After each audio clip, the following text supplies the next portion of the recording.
Hello everybody.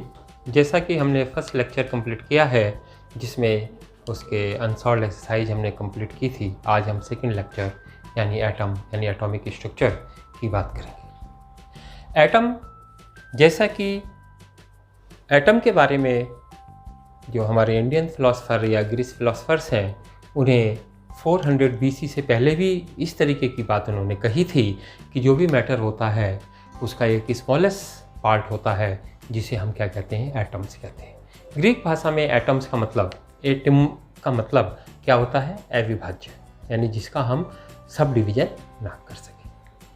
सबसे पहले Dalton ने एटॉमिक थ्योरी दी थी और डाल्टन ने क्या कहा था कि एटम क्या होता है, अनडिविजिबल होता है, जिसके हिसाब से law of multiple proportion, law of constant proportions, law of conservation of mass हमने फर्स्ट चैप्टर्स में पढ़ा। ये कब दिया था? 1808 में दिया। अब जो आज हम देखते हैं कि हमारी बुक में सब एटॉमिक पार्टिकल्स की डिस्कवरी हो चुकी है, जो लगभग मिड 19th में जो डिस्कवरी हुई थी उसमें क्या था देखेंगे।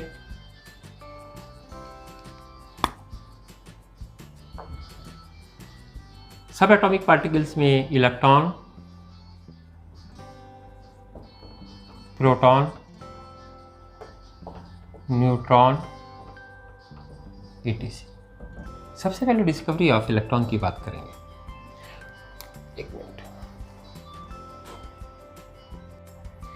कि हम first of all we discuss the discovery of electrons.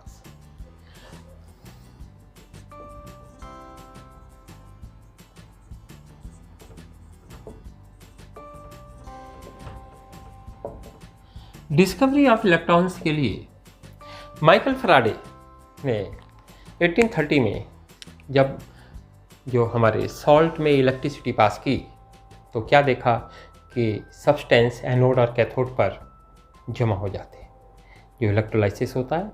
12th में हम फिजिकल केमिस्ट्री में इसका अध्ययन करेंगे। उसके बाद लगभग 1850 में विलियम क्रूक्स, फैराडे और बहुत सारे वैज्ञानिकों ने मिलकर एक अध्ययन किया और उन्होंने देखा कि डिस्चार्ज ट्यूब क्या होता है? एक कांच का ट्यूब होता है 1 मीटर लॉन्ग, जिसमें क्या होता है, 2 इलेक्ट्रोड लगे होते हैं, 2 इलेक्ट्रोड लगे होते हैं, एक नेगेटिव और एक पॉजिटिव। एक इसमें वैक्यूम पंप होता।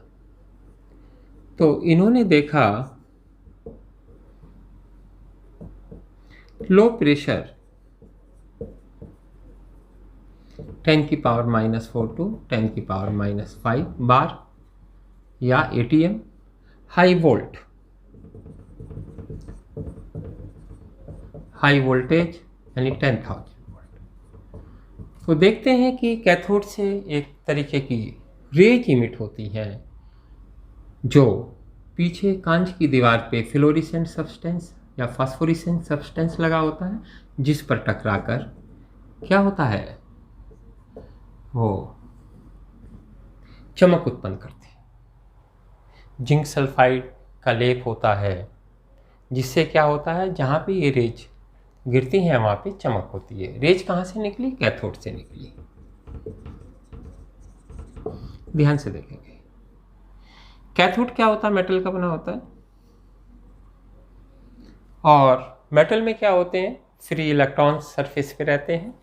जब यहाँ से इतना अधिक वोल्ट यहाँ पे अप्लाइड करेंगे तो इलेक्ट्रॉन यहाँ से निकलने शुरू हो जाते हैं। कहाँ जाते हैं? पॉजिटिव इलेक्ट्रोड की ओर जाते हैं। इसमें गैसेस भर के देख, डिफरेंट गैस ली, जैसे सपोज कीजिए हाइड्रोजन लेंगे यदि, तो हाइड्रोजन पे जब यहाँ इलेक्ट्रॉन निकल के इस पे टकराएगा तो यहाँ से भी इलेक्ट्रॉन निकल जाएगा और पॉजिटिव आयन बनेगा।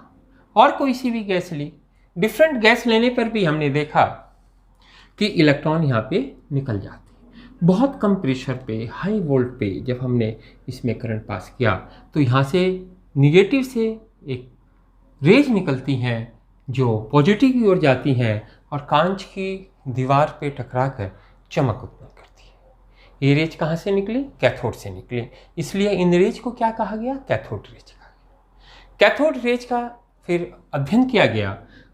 अध्ययन करने में देखा कि कैथोड रेज यदि इसके रास्ते में हम एक पहिया स्मॉल व्हील रख देते हैं तो वो क्या होता है? घूमने लगता है। तो क्या कहते हैं? पार्टिकल नेचर की होती है। कैथोड रेज की नेचर कैसी होती है? पार्टिकल होती है। दूसरा है यदि इस पे पॉजिटिव और निगेटिव तो क्या होता? पॉजिटिव की ओर डाइवर्ट हो जाती। तो चार्ज क्या हुआ? निगेटिव चार्ज हुआ। कैसा चार्ज है? Negative charge. यदि हम इसे मैग्नेटिक फील्ड में पास कराते हैं तो नॉर्थ पोल की ओर मुड़ जाती है। नॉर्थ, ये साउथ। रेज किधर मुड़ जाती हैं? नॉर्थ पोल की ओर मुड़ जाती हैं। तो जिससे ये इसका पता क्या चला? निगेटिव। लास्ट में कंक्लूड किया गया, cathode rays is made up of small particles, small negative particles which is called electron. एक बार और देख लेते हैं। सबसे पहले माइकल फैराडे ने शुरू किया था 1930 में। उन्होंने सब्सटेंस का इलेक्ट्रोलाइसिस कराया एक्वस सॉल्यूशंस में, और तो कैथोड निगेट पे सब्सटेंस चले गया। उन्होंने कहा कुछ ना कुछ चार्ज का मामला है। उसके बाद बहुत सारे वैज्ञानिकों ने, जिसमें 1850 में लगभग, जिसमें फैराडे भी थे, विलियम क्रुक्स भी थे और बहुत सारे वैज्ञानिक थे, उन्होंने क्या किया? डिस्चार्ज ट्यूब ली। डिस्चार्ज ट्यूब क्या होती है? कांच की ट्यूब होती है जिसमें एक वैक्यूम सेक्शन के लिए एक यहाँ पे पंप रहता है, वैक्यूम कर सकते हैं हम यहाँ से। 2 इलेक्ट्रोड लगे होते हैं और 1 मीटर लॉन्ग कांच की ट्यूब होती है जिसे हम कहते हैं डिस्चार्ज ट्यूब। उसमें देखा कि प्रेशर बहुत कम कर दिया हमने, 10⁻⁻⁴ टू 10⁻⁵ एटीएम प्रेशर यानी बार प्रेशर किया। अब वोल्ट 10,000 लगाया। तो क्या करते हैं, जब इतना पोटेंशियल लगेगा तो यहाँ पे क्या है?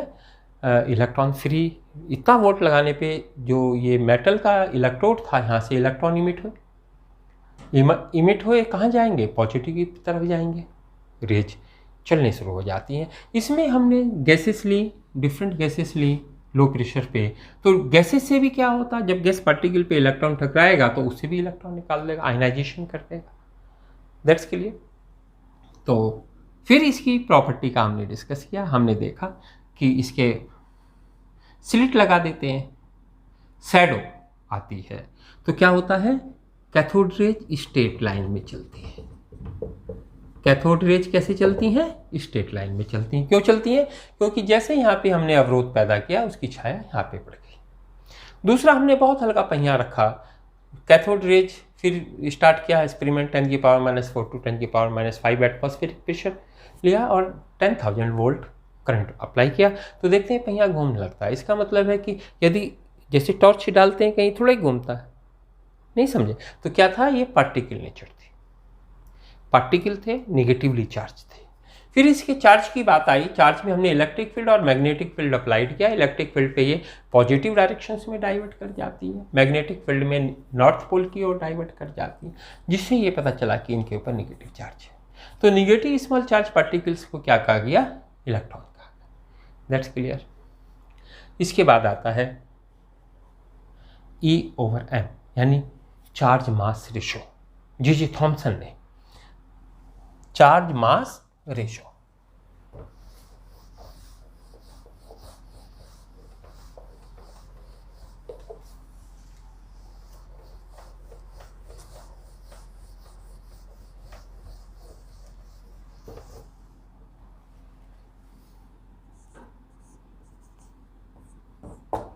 किसने किया? ये जे थॉमसन ने देखा।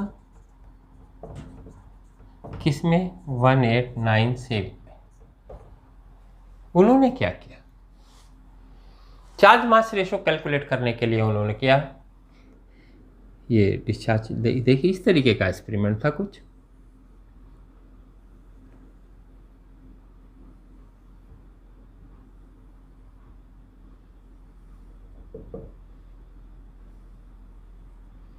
ये सर्कुलर स्क्रीन है।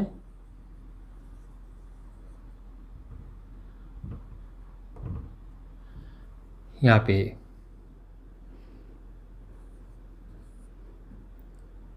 कैथोड, ये क्या है,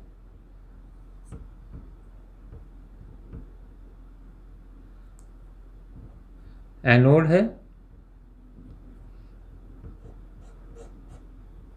यहाँ पे एक स्लिट लगा दी है, ये क्या है, इलेक्ट्रिक फील्ड,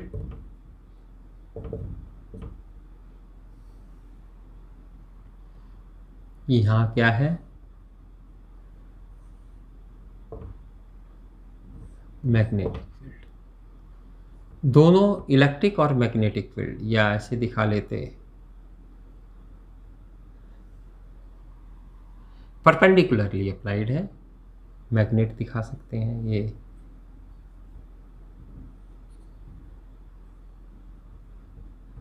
ये मैग्नेटिक फील्ड,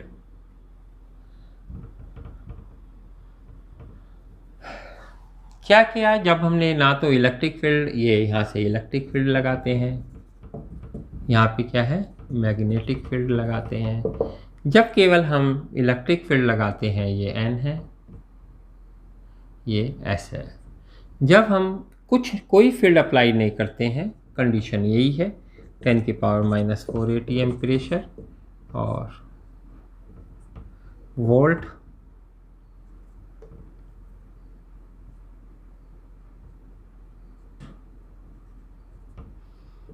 $10,000 वोल्ट अप्लाई किया, कैथोड रेज निकलेंगे, और यहाँ स्लिट है, ये लगा हुआ है यहाँ पे, तो यहाँ से बारीक जाकर ए पर, पॉइंट ए पर, जब हम केवल इलेक्ट्रिक फील्ड लगाते हैं, मैग्नेटिक फील्ड नहीं लगाते, तो ये डाइवर्ट होकर किस पे आ जाता है, बी पॉइंट पर आ जाता है। और जब केवल मैग्नेटिक फील्ड लगाते हैं तो डाइवर्ट कहाँ हो जाता है, सी पे हो जाता है। एक्सपेरिमेंट कर रहे थे जे थॉमसन साहब, डिस्चार्ज ट्यूब है, आगे उन्होंने स्लिट लगाया, इलेक्ट्रिक फील्ड मैग्नेटिक फील्ड आपस में क्या है, परपेंडिकुलरली है। यहाँ एक स्क्रीन है, जिंक सल्फाइड का लेप है। सबसे पहले हमने यहाँ पे कोई फील्ड नहीं लगाया, ए पॉइंट पे जाकर टकराई, फिर केवल इलेक्ट्रिक फील्ड लगाया तो बी पॉइंट पे डाइवर्ट हो गई, मैग्नेटिक फील्ड लगाया तो सी पॉइंट पे डाइवर्ट। जब हम इलेक्ट्रिक और मैग्नेटिक फील्ड को इस तरीके से अप्लाई करें कि दोनों फील्ड लगाने पर ए पॉइंट पर ही रे जाए, किस पे आए, ए पॉइंट पे ही रे जाए, तो हम इलेक्ट्रिक फील्ड को x और मैग्नेटिक फील्ड को यदि हम h से डिनोट करें, strength of electric field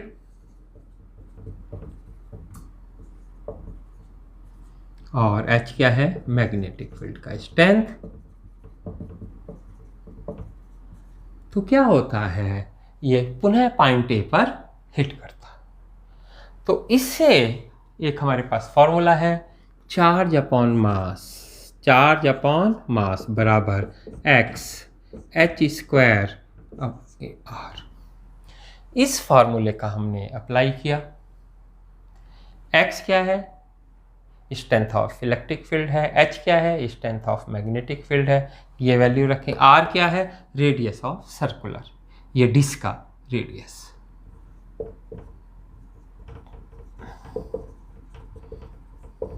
circular disc.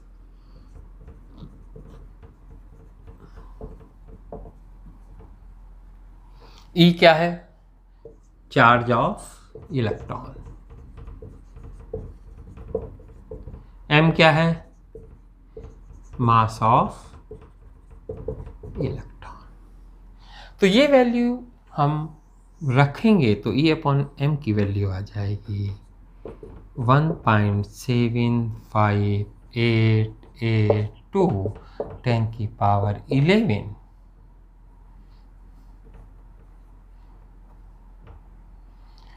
Coulomb पर केजी। याद रखेंगे, बहुत इंपॉर्टेंट वैल्यू है। ये E अपॉन M किसने, जे थॉमसन ने 1897 में कैलकुलेट किया। समझ में आ गया हो, एक बार हम देख लेते हैं। हमने जब यहाँ कैथोड रेज कहाँ पे ए पे हिट करेंगी, जब हम इलेक्ट्रिक मैग्नेटिक फील्ड अप्लाई नहीं करेंगे, केवल इलेक्ट्रिक फील्ड करते हैं तो बी पे हिट करती हैं, केवल मैग्नेटिक फील्ड करते हैं तो सी पे डाइवर्ट हो जाता है। फिर हम इसमें ये मैग्नेटिक और इलेक्ट्रिक फील्ड एक दूसरे के परपेंडिकुलरली है, इस तरीके से स्ट्रेंथ को मेंटेन करते हैं कि ये जो रेज है ये पॉइंट पर ही जाए। क्लियर? तो फॉर्मूला E/m=x(h²r), ये हमारा कैलकुलेशन यहाँ पे नहीं है, लेकिन मैंने फॉर्मूला लिख दिया है। x क्या है? इलेक्ट्रिक फील्ड है। h क्या है? मैग्नेटिक फील्ड का strength. r radius of circular disc.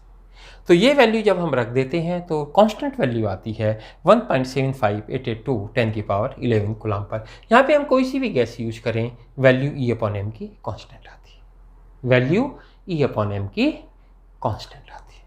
That's clear? अब आगे हम डिस्कस करेंगे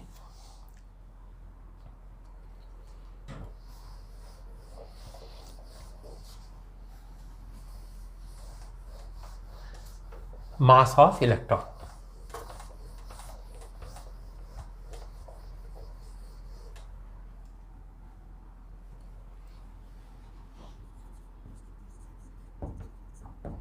मास ऑफ इलेक्ट्रॉन E/m हमने कैलकुलेट कर लिया था, कितना आया था? 1.7588 × 10⁻11 कूलम पर केजी। इसके बाद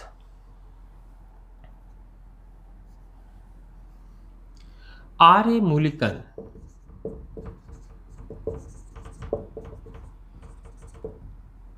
ने oil drop experiment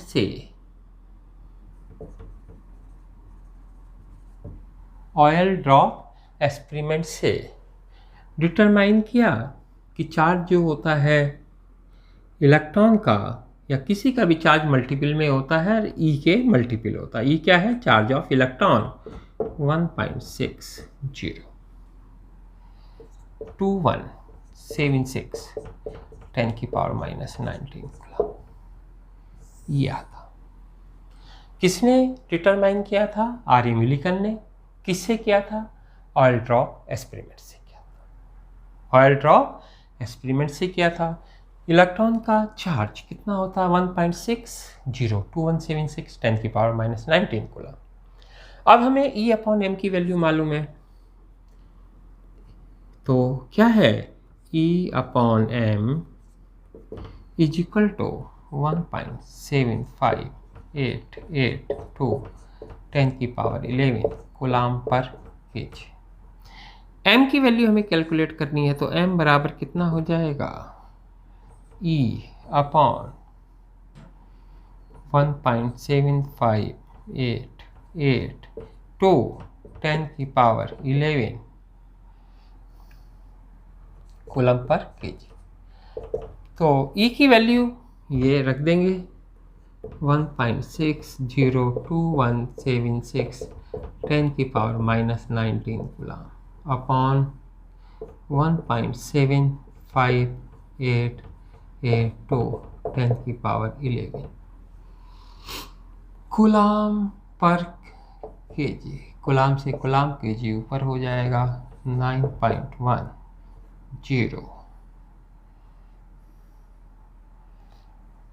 nearly 9.1 10⁻31 KG 089 something करके है 09 नियरली, एंड 9.109 या 085 कुछ इस तरीके से है। ये जनरली हम 9.1 10⁻31 ही नोट करते हैं। तो इस तरीके से मास ऑफ इलेक्ट्रॉन कैलकुलेट हुआ। इस तरीके से मास ऑफ इलेक्ट्रॉन कैलकुलेट हुआ। नेक्स्ट है discovery of neutron and proton. Clear?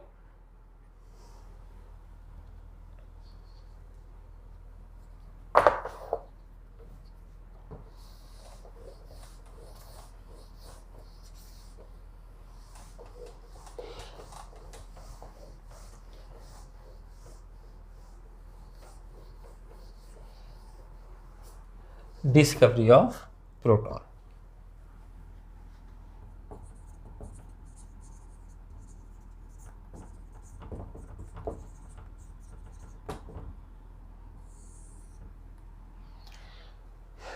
Goldstein ने किया था डिस्कवरी ऑफ प्रोटॉन लगभग 1912। उन्होंने क्या किया था कि प्रोफिलेटेड कैथोड लिया, डिस्चार्ज ट्यूब,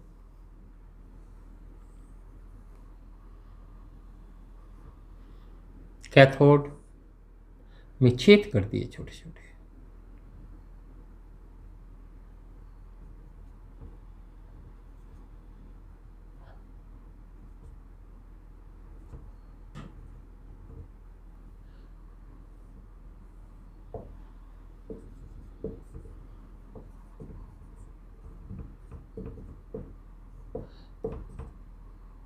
$10,000 प्रेशर रिड्यूस किया 10⁻⁵ ATM या 10⁻⁴ टू 10⁻⁵ ATM। ये निगेटिव है, ये पॉजिटिव। हमने डिफरेंट गैसेस ले, क्या लिए? डिफरेंट गैसेस ले। जैसे ये कंडीशन अप्लाई करते हैं तो जो भी यहाँ पे हम गैस लेते हैं, जैसे सपोज कीजिए हाइड्रोजन गैस ली, इलेक्ट्रॉन निकलेंगे, हाइड्रोजन से टकराएंगे, हाइड्रोजन से पॉजिटिव आयन बनेगा, क्लियर। और ये एक इलेक्ट्रॉन कैथोड यानी पॉजिटिव इलेक्ट्रोड की ओर जाएगा, और H पॉजिटिव आयन ये पीछे की तरफ यहाँ कैनाल के रूप में दिखाई देगा, क्लियर। ये पॉजिटिव आयन, जैसे सपोज कीजिए हीलियम ले लें, पॉजिटिव +2E, और भी कोई गैस ले लें, तो गैस जो भी लेंगे उससे इलेक्ट्रॉन निकलेगा और जो बचेगा वो क्या रहेगा? पॉजिटिव आयन रहेगा। तो वो पीछे की तरफ आते हुए दिखाई देते हैं। इसमें क्या होता है, जब हमने देखा E/m की वैल्यू कांस्टेंट नहीं आती। क्यों? क्योंकि ये उस गैस पे निर्भर करता है जो हम डिस्चार्ज ट्यूब में लेते हैं। सबसे हल्की हाइड्रोजन गैस होती है। हाइड्रोजन गैस से एक इलेक्ट्रॉन निकाल दें तो जो उसे बचता है, जनरली हम उसे ही क्या कहते हैं? प्रोटॉन कहते हैं। क्या कहते हैं? प्रोटॉन कहते हैं, क्लियर। ये पीछे पॉजिटिव चार्ज है नेगेटिव इलेक्ट्रोड की, और पीछे यहाँ फ्लोरेसेंट ट्यूब्स है जिस पे चमक कर ये चमकीली दिखाई देगी, नाली के रूप में जा रही है, इसलिए इन रेज को हम कैनाल रेज भी कहते हैं या एनोड रेज भी कहते हैं, क्लियर। जनरली एनोड से नहीं आती हैं। ये जो गैस लेते हैं, गैस से जब यहाँ इलेक्ट्रॉन निकल के चलेंगे उससे आयनाइजेशन होगा, और उसमें जो पॉजिटिव चार्ज बचेगा वो हमारा पीछे की निगेटिव की तरफ मूव करता है। वो क्या कहलाता है? हमारा कैनाल रेज कहलाती है। सबसे हल्का एटम हाइड्रोजन का होता है, उसे हम एक इलेक्ट्रॉन निकालने के बाद जो शेष बचता है उसे हम क्या कहते हैं? प्रोटॉन कहते हैं। That's clear. इसकी नेचर हम देखेंगे कि ये निगेटिव इलेक्ट्रोड की ओर मुड़ेगा, पॉजिटिव चार्ज है, साउथ पोल की ओर मुड़ेगा, पॉजिटिव चार्ज है, सीधी रेखा में चलता है, पार्टिकल है। That's clear. तो इसे क्या कहा गोल्डस्टीन ने? प्रोटॉन का। अब बात आती है न्यूट्रॉन। न्यूट्रॉन की खोज काफ़ी बाद में हुई थी। न्यूट्रॉन की खोज लगभग 1932 के लगभग हुई थी, और सर जेम्स चैडविक ने की थी।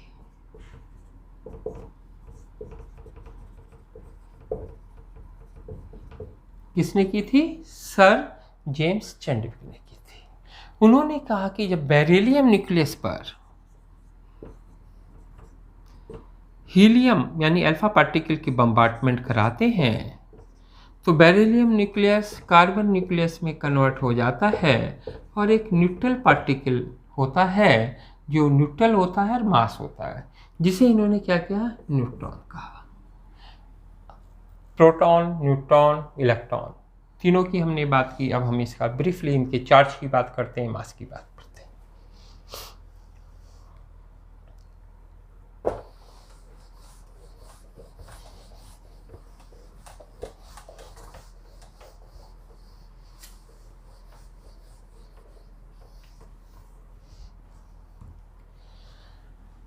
Electron, proton, neutron, charge -1.602176 10⁻⁻⁹ coulomb. Proton पे charge plus 1.602176 10⁻⁻⁹ coulomb. Neutron neutral. Clear. अब हम मास की बात करते हैं। 9.108 10⁻31 किलोग्राम। ये क्या होता है? मास। ये क्या होता है? चार्ज।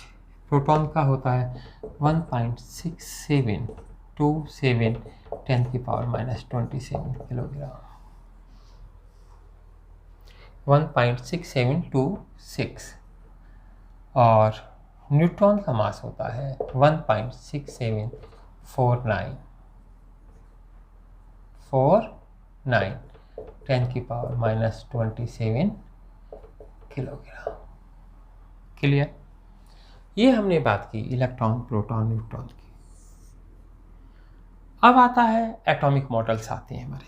क्या आते हैं? Atomic models. एटॉमिक मॉडल्स पे पहला जे थॉम्सन ने दिया था। जे थॉम्सन ने क्या दिया था? 1897 में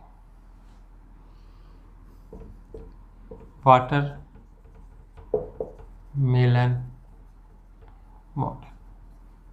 इलेक्ट्रॉन, प्रोटॉन की खोज हो चुकी थी, न्यूट्रॉन की उस टाइम नहीं थी खोज। जब इन्होंने मॉडल दिया, उन्होंने कहा कि एटम में टोटल मास एक वाटरमेलन के तरीके से होता है।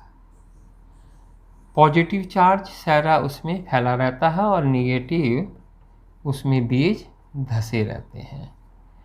ये किसने, इसीलिए क्या होता है? ये इलेक्ट्रिकल न्यूट्रल होता है। ये मॉडल किसका था? J Thomson. Palm pudding model भी कह देते हैं, वाटरमेलन मॉडल भी कह देते हैं, कि टोटल मास एक छतरा रहता है स्फेरिकल उसमें, और लगभग 10⁻⁻10 मीटर रेडियस का स्फेरिकल एटम होता है। 10⁸ का बताया था शायद उन्होंने, या 10⁻⁻10 मीटर का 10⁸ के लगभग क्या होता है? रेडियस का स्फेयर होता है, जिसमें टोटल पॉजिटिव चार्ज छितरा रहता है और उसमें नेगेटिव चार्ज यानी इलेक्ट्रॉन धसे रहते हैं। ये मॉडल न्यूट्रलिटी ऑफ एटम्स को एक्सप्लेन करने में सफल रहा। क्लियर। तो आज हम एक छोटा लेक्चर तैयार करेंगे। कल हम बात करेंगे Rutherford splitting models, Rutherford models. उसके बाद में हमारा एटम्स में आइसोबार, आइसोटोन और आपका आइसोटॉप्स, आइसोस्टेयर्स आदि डेफिनेशंस डिस्कस करेंगे, और उसके बाद आगे बोर्स मॉडल की बात करेंगे। Thank you. देखते रहिए, पढ़ते रहिए।